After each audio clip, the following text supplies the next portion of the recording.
নমস্কার দর্শক বিন্দু, তো বকেয়া ডিএ নিয়ে একটা গুরুত্বপূর্ণ আপডেট এবং সুখবর কিন্তু চলে এসেছে। সেটা হলো আপনারা অনস্ক্রিনে খবর শিরোনামে কিন্তু আপনারা দেখতে পাচ্ছেন যে ডিএ নিউজ শুধুমাত্র 25% নয়, সুদ সহ মিলবে কেন্দ্রের সমান ডিএ। রাজ্য সরকারি কর্মীদের জন্য ডিএ নিয়ে প্রকাশ্যে নয়া তথ্য চলে আসলো। তা আপনারা কিন্তু কেন্দ্রের সমহারে ডিএ পাবেন। অলরেডি কিন্তু 25% ডিএ কিন্তু ঘোষণা করা হয়েছে, সেটা কিন্তু সুপ্রিম কোর্টের তরফ থেকে জানানো হয়েছে, দেওয়া হবে।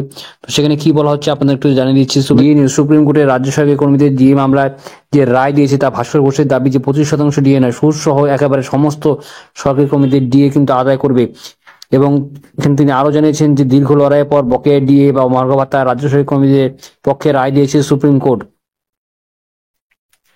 যদিও আদালতে প্রথমে 50% মহার্ঘ ভাতা অর্থাৎ ডিএ দেওয়ার কথা বলেছিল, কিন্তু পরে রাজ্য সরকারের যুক্তি শুনে শীর্ষ আদালত সিদ্ধান্ত নেয় 50 নয়, এবার 25% ডিএ কিন্তু এবার দিতে হবে রাজ্যকে।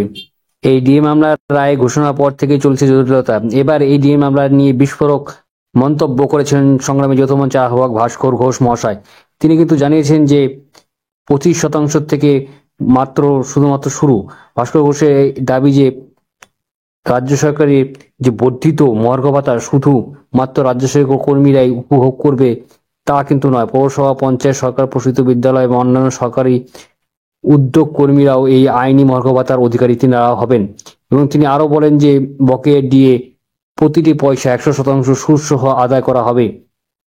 তিনি বলেন সরকার থেকে প্রথমে তাদের এই ডিএ লড়াই ভাঙন ধরাতে চেয়েছিলেন, কিন্তু তাদের সেই যে সেটা কিন্তু লাভ হয়নি। উদাহরণস্বরূপ তিনি জানান যে কর্মরত একাংশ ডিএ দিয়ে বাকিদের অবসরপ্রাপ্তদের না দেওয়ার প্রবণতা তৈরি করা হয়েছিল, কিন্তু তিনি দৃঢ় তার সঙ্গে জানান যে এই ধরনের কোনো পদক্ষেপ নিয়ে সংগ্রামী যৌথ মঞ্চ হাত দেবে না এবং ঐক্যবদ্ধতা তার মোকাবিলা করবে এবং সম্পূর্ণ টাকা আদায় করবে।